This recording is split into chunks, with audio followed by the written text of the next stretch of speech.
Guten Morgen zusammen. Heute geht es endlich mal um das Zubehör für Lambretta. Und zwar gibt es jetzt endlich ein bisschen was man anbauen kann. Und zwar einen Gepäckträger hinten. Gepäckträger vorne.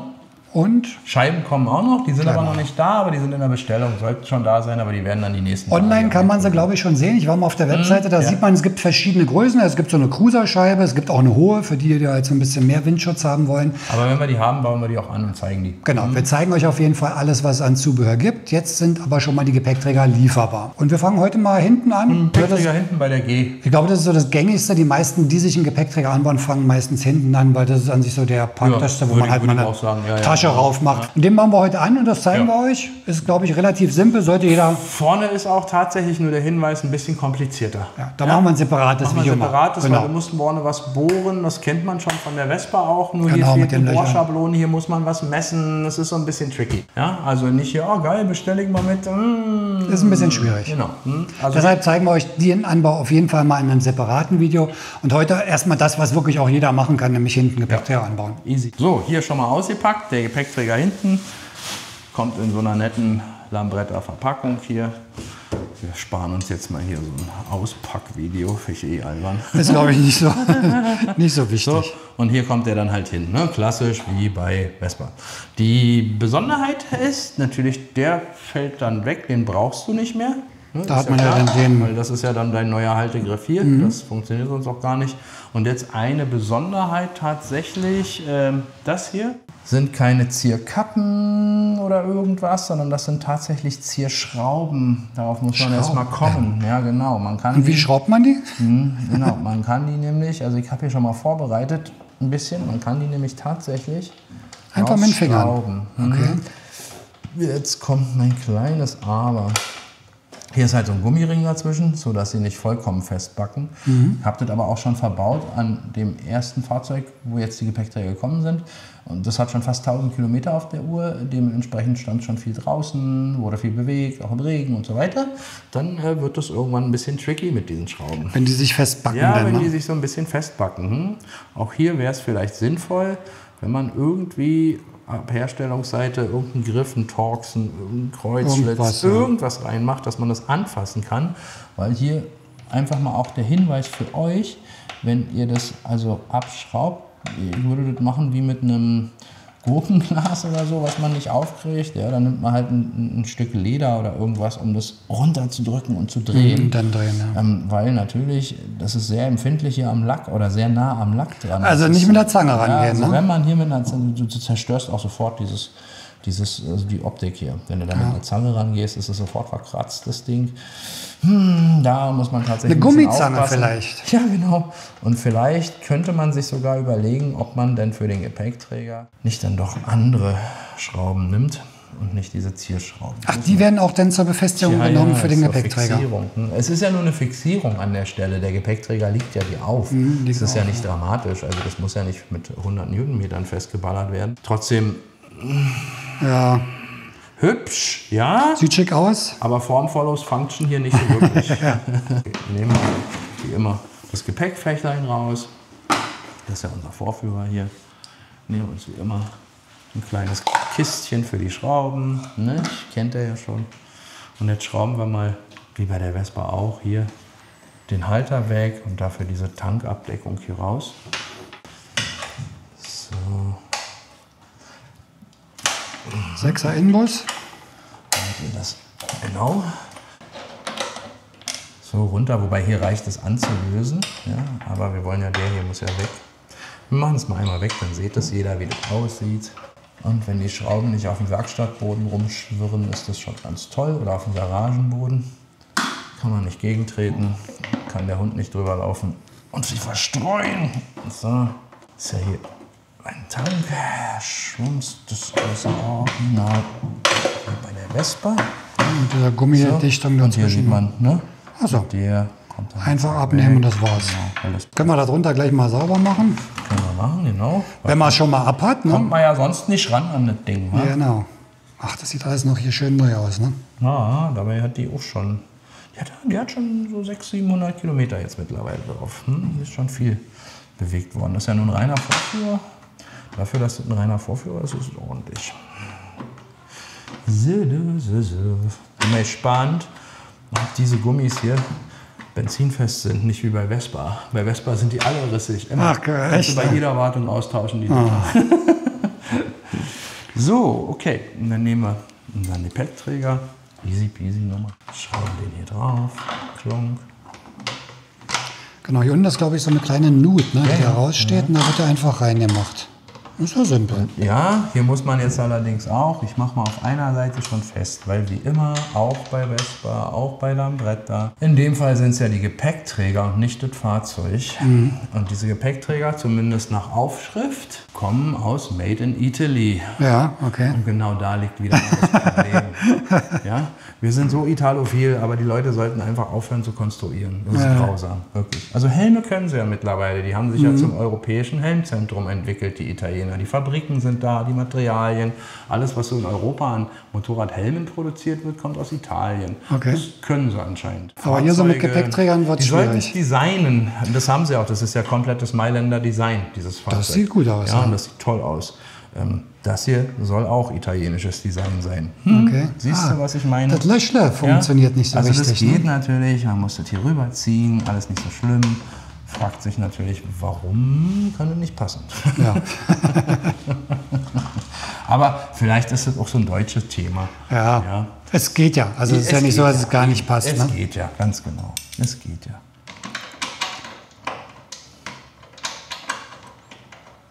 Das heißt, die Hauptbefestigung ist hier vorne, ne? Da wo es richtig angezogen wird. Das ist ja auch und hinten nur eine Arretierung, dass er nicht verrutscht. Im Grunde ist es überall nur, weil auch hier ist es ja über dem Steg drüber. Genau. Das ist alles nur eine Arretierung, auch das hier. Ja. Ich meine, die Dinger sind ja auch nicht gebaut, um damit Ikea-Schränke wegzutragen. Nee, belastbar 6 Kilo, glaube ich. Bei dem genau. wahrscheinlich auch. Ne? Ich würde damit auch keinen Banktresor wegziehen wollen oder so. Also all diese schweren Sachen gehen da nicht rauf. Und natürlich ziehen wir das alt noch nicht fest. Wir setzen alle Schrauben wie immer nur an, weil wir brauchen ja noch ein bisschen Bewegung hier hinten auch ins Spiel, um die kleinen Zierschrauben wieder da reinzumachen. Also hier hinten würde ich ja als pingeliger Typ schon eins machen. Ich würde das niemals Metall auf Lack machen. Da weiß ich genau. Da bin ich voll dabei. Da machen wir Folgendes. Hast du so eine Gummischeibe ja, zum Unterpacken? Unterpacken? Wir Folgendes. Wir legen da Gummiringe unter. Weil das tatsächlich bin ich bei dir. Ich finde das auch nicht so ganz toll. So, knink. Ja, sieht doch schon ein bisschen schonender aus. Vor allem aus. Wichtig ist der Gummiring hier tatsächlich. Der ist wirklich wichtig an euren Zierschrauben bei der G, weil der natürlich die einzige Möglichkeit ist, wie er verhindert, dass das Ding A auf dem Lack kratzt und so, dass man das auch vielleicht nochmal wieder gelöst kriegt. Genau. Weil wenn der weg ist, dann klemmt es hier auf dem Lack, das zerkratzt den Lack gar nicht gut, ja. Ganz blöd. Also da wirklich ein bisschen. Jetzt haben wir natürlich oben und unten eine Gummischeibe drauf, das ist doch super. Also wundert mich, dass sie da nicht sowas mitgeliefert wird. Genau, das wäre jetzt meine Frage. Ich gehe davon aus, wenn ich das Ding also bestelle und baue das zu Hause in meiner Garage ein, dass die Schrauben, die vorhanden sind oder mitgeliefert werden, wie soll ich es denn sonst machen? Ja, also mit den Schrauben, das ist so ein Punkt, den würde ich persönlich mir abändern. Ich würde mir da, kann man ja optisch schöne nehmen, irgendwie so eine Inbusschraube, eine kurze, vielleicht mit einem verchromten, schönen oder polierten Kopf. Irgendwas, aber ich habe da einfach ein besseres Gefühl, wenn ich die ein bisschen anziehen kann. Hier nur so mit den Fingern festschrauben, ja, es wird gehen. Aber wenn ich dann hinten eine Tasche drauf habe und sich dann das bei einer langen Tour mal löst hier hinten und dann schrabbelt mir die Halterung über den Lack rüber. Ich bin bei deiner Kritik dabei. Wir montieren jetzt ja gerade mal tatsächlich die ersten Gepäckträger, die es gibt und nehmen alle Dinge, die mitgeliefert werden oder eben nicht mitgeliefert werden. Und wenn da keine Schrauben sind und ich bin zu Hause in meiner Garage, da hat man die passenden auch nicht da. Vielleicht nicht da, weil ich jetzt nicht die Bastlergarage habe. Das braucht man auch nicht, um einen Gepäckträger anzubauen. Wir sind halt die Germans und ich meine, weltweit kennt man den Begriff der German Angst. Ja, und die German Angst wäre jetzt, dass der Gepäckträger hier die Schrauben rausfallen, was nicht passieren wird. Aber trotzdem gibt es kein so gutes Gefühl. Und vor allem tatsächlich auch eine Kleinigkeit. Bei einer Sache bin ich voll dabei, was mich wirklich nervt. Man kann es nur mit den Fingern festdrehen, wenn das Ding mal 10.000 Kilometer auf der Uhr hat. Und hier ist immer so ein bisschen Wasser und das ist fest korrodiert. Na, herzlichen Glückwunsch, um die Dinger wieder rauszukriegen. Also das ist wirklich so, Mann, Jungs, also das ist echt so ein bisschen... Also geben wir mal an Lambretta als Anregung weiter. Die sollen mal 2 kleine Schrauben damit reinpacken. Ganz genau. Ja, Pfennigartikel, aber macht viel Sinn. Ja, die Dinger sind hübsch, aber so, wir nehmen jetzt die Zierschrauben Zierschrauben mal weg hier. Also wir lassen die Gummiringe da drunter, lasse ich später.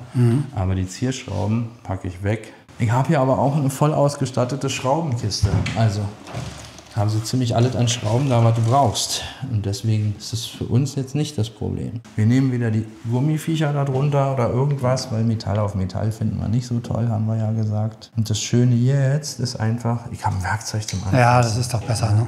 Natürlich ist es besser. Und hier würde ich jetzt auch noch eine Unterlegscheibe drunter legen, hier oben. Ja, also wäre so meine Empfehlung. Ja, sieht besser aus, ne? Sieht einfach besser aus, ja. Auch irgendwie einen schöneren. Also das sind so Sachen, da muss man sich, also Unterlegscheiben aus Kunststoff sind natürlich viel schöner, weil die quetschen sich hier nicht raus, ne? Ja. Als meine Ringe. Gut, also dann gilt es hier noch ein paar Kunststoff-Unterlegscheiben mitzuliefern für den Gepäckträger. Fände ich jedenfalls sehr sinnvoll. Ja. Also alles in allem easy der Anbau. Ne? Natürlich also ist der Anbau easy. Also was mir tatsächlich missfällt, gerade sind unsere Gummis hier drunter, das würde ich echt gern schöner machen. Klingen, so, fertig. Das war's. Ja, und man hat jetzt hier gleich einen schönen Griff dran. Ja, genau. Na, das ist halt, eigentlich war der andere schöner, ne? Der hier drunter war, weil du den nie gesehen hast. Ja. Weißt du? Aber so ist es, ist ja bei Vespa dasselbe. So. Einfach wieder rein, fertig. So, Fachwind, Klappe. Gleich ein ganz anderer Look irgendwie, ne? Ja, ne? Und dann gibt es ja auch noch, wir hatten es ja schon angesprochen, ich zeige gleich mal bei der X, weil der ist für die X, es gibt ja auch noch für vorne einen. Ich halte den hier nur mal an, ja? Weil aussehen tut er gleich, aber er muss nur anders gebohrt sein für die G. Ich nehme das mal hier raus, damit es nicht zerkratzt. Dafür muss dann natürlich für den vorderen hier, machen wir ein separates Video, weil vorne muss gebohrt werden. Das ist wie bei Vespa, da wird dann in die Kaskade reingebohrt. Ne? Genau, muss gebohrt werden und da ist hier tatsächlich ein bisschen Fingerspitzengefühl gefragt. Sieht aber dann auch cool aus, wenn man beide hat. Ja, also, ne? Ist schon schick. Ne? Kriegt so ein bisschen wieder diesen Retro-Style dann. Ja, kann man machen. Und man kann ein bisschen was raufpacken, Ganz genau. wenn man möchte. Vorne ist ja immer so eine Sache. Vorne ist ja insgesamt immer mehr so ein Zierthema als hinten. Auch bei Vespa, weil, guck mal, die Ladehöhe, hier ist sie deutlich höher als bei der Vespa. Aber die Ladehöhe ist nicht der Hit. Also wenn du hier vorne eine kleine Gepäckrolle, einen Schlafsack drauf klemmst, okay, aber alles was höher, weißt du, geht ja wegen dem Scheinwerfer dann hast nicht. Du den Scheinwerfer schon im Weg. Also abgesehen davon, dass der sich ja auch bewegt an der Stelle. Man könnte zwei schöne Zusatzscheinwerfer daran machen. Das, oder ein paar Spiegel wie früher. Oder ein paar Spiegel wie früher. Das wär Schmecko, allerdings. Das wäre Schmecko. Gut, aber wer es möchte, es gibt es jetzt auch für den G. So, nochmal die Olli-Tasche. Dann gibt es ja hier nochmal die Olli-Tasche, die ja hervorragend läuft. Hier auch nochmal mein Hinweis an euch. Ihr habt uns überrannt mit euren Anfragen. Wir haben gerne auch weitergeschickt. Ihr könnt die auch gerne direkt bei denen bestellen. Das ist überhaupt gar kein Problem. Die freuen sich auch darüber. Und jetzt hier mal die neue Version. Neu in der Version ist nur, wahrscheinlich ist die Farbe ausgegangen, ich weiß es nicht. Okay. Neu in der Version ist nur, dass dieser hier grün ist. Dieser Griff. So, jetzt hast du also Mitte, jetzt hast du das Olli-Täschchen, was dir entweder hier hinstellst, über die Griffe, ne? So, klick, klick.